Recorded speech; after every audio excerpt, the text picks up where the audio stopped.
You've got the wrong woman, Mr. Lance, by Little Happiness. Chapter 2. Maxwell had completely lost his rationality at this point. Whether it was the food or the drinks at the party earlier, something had gone wrong. Now, driven by desire, he found it difficult to control himself.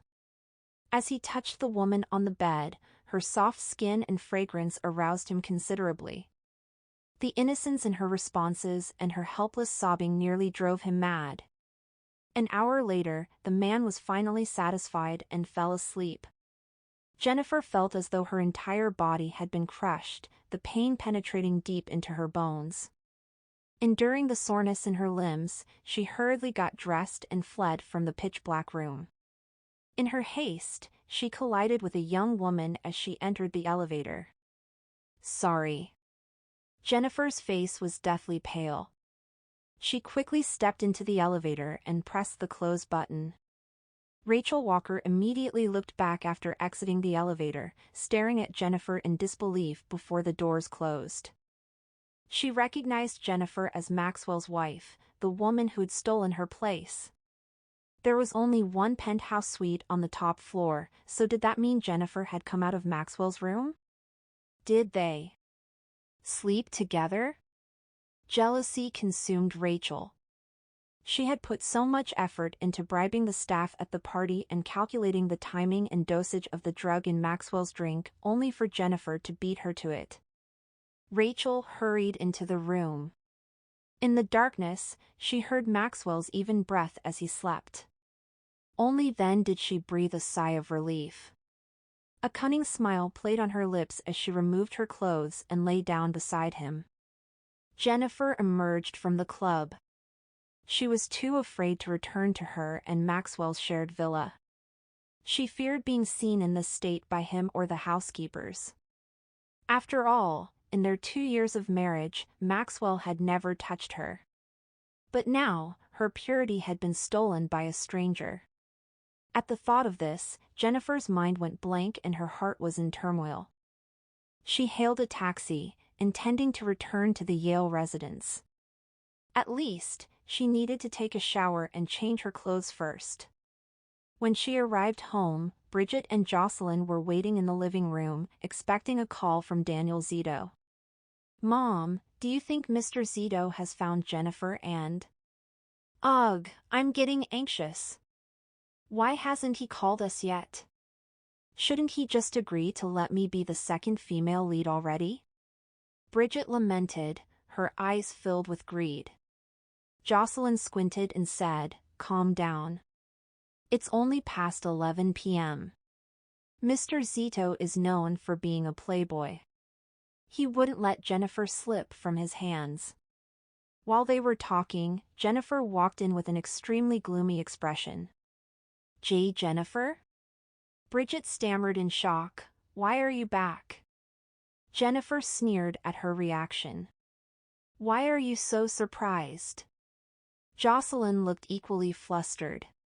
She forced out a smile and said, "Jennifer, why did you leave your grandmother's birthday celebration? You didn't even inform us. She was very upset with you." Jennifer slowly approached them. Judging from their behavior, she could roughly deduce who had brought her to Nimbus Lounge. The thought of her innocence being inexplicably tarnished ignited a rage within Jennifer. With a resounding slap, she struck Jocelyn's face mercilessly. Instantly, Bridget erupted in fury. "Jennifer, how dare you hit my mom? I'm going to call Grandma and Dad right now." "Just you wait." Jennifer seized Bridget's wrist, forcefully pulling her back. She shot Bridget a menacing glare as she bit out, "Go ahead, call everyone down. I can retrieve evidence from the surveillance at Nimbus Lounge. Once Dad finds out what happened tonight, let's see if he'll tear you both apart." Jocelyn and Bridget's faces turned pale at her threat. They were visibly frightened of the repercussions if the night's affair were to reach Zion's ears. Back when Zion divorced his ex-wife, Jennifer was still young. She was reportedly bullied during her middle school days, even suffering from depression. Therefore, he had always felt guilty toward Jennifer, showing her more love. Moreover, what happened to Jennifer was no trivial matter. If things escalated, Jocelyn and Bridget would be in deep trouble. Jennifer sensed their unease and panic. She violently shoved Bridget away, causing her to fall to the floor, then dragged her weary body upstairs. Jocelyn hurriedly helped her daughter up, her sharp gaze fixed on Jennifer's retreating figure. Bridget asked anxiously, "Mom, why did Jennifer come back so soon? Did she and Mr. Zito?" "They must have," Jocelyn affirmed with a malicious smirk. "Didn't you see the marks on Jennifer's neck earlier? Seems like Mr. Zito was rather rough." Suddenly, Bridget became worried. "But Jennifer must hate our guts now. What if she checks the surveillance and tells Dad about this? Did you not see how she looked just now? I thought she wanted to kill us." Jocelyn calmly replied, "What's there to fear? Jennifer is married to Maxwell now. Do you think she would dare to reveal today's events? It's her reputation on the line here." The reasoning made sense, and Bridget began to relax. She then hastily urged, "Mom, hurry up and give Mr. Zito a call. Ask him when I can go to the set." Jocelyn dialed Daniel's number and questioned ingratiatingly, "Mr. Zito, were you satisfied with Jennifer tonight?" "Don't even mention it. Someone else has taken my penthouse suite reservation for tonight. I heard he was a big shot." Daniel said dejectedly, "I didn't even get to see the pretty chick you sent over." Jocelyn's face fell. "What? A big shot? Does that mean you didn't go to that penthouse suite? Who slept with Jennifer then?" There were so many hickeys on Jennifer's neck. "All right, let's talk about your daughter's audition another time." Daniel's mood soured as he hadn't had his fun. Bridget stomped her foot in frustration, unable to believe that the first role she ever landed was going to be ruined just like that. At the corner of the staircase, Jennifer secretly observed the mother and daughter duo. From their conversation, she came to learn the whole situation.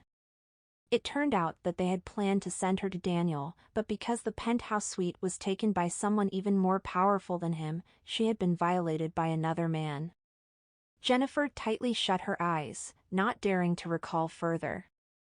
The more she thought about it, the stronger her urge to strangle Bridget and Jocelyn became. Yet, she knew she couldn't act on those impulses.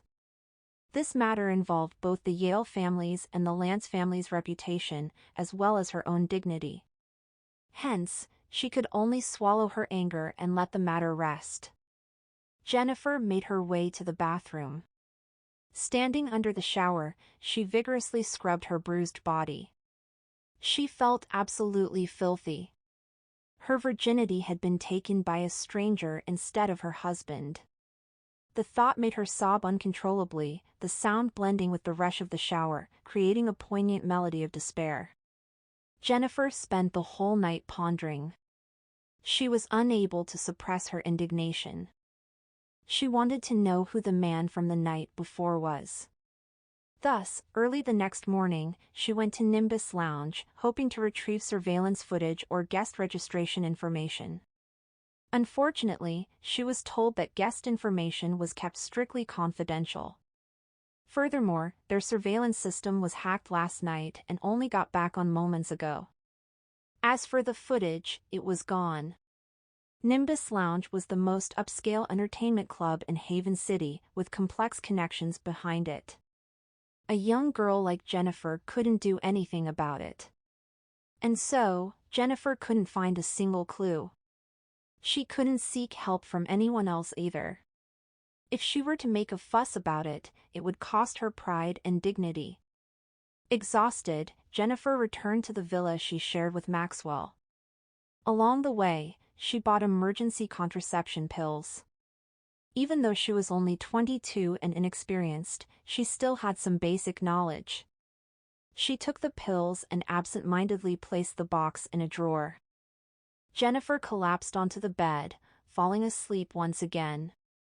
When she woke up, it was already noon. To her surprise, Maxwell had returned at some point and was sitting on the bedroom couch. He was dressed in a black suit with a silver-gray tie, exuding an air of sophistication and elegance. However, his demeanor seemed extra aloof. Jennifer was startled. Because of what happened to her the previous night, she felt a sense of guilt and unease. Besides, Maxwell usually headed straight for the guest room upon his return, never setting foot in the master bedroom. At this moment, Maxwell stood up and walked over to her. "I came home earlier and heard from the housekeepers that you looked unwell. I thought you were sick, so I came in to check on you." Jennifer heaved a sigh of relief.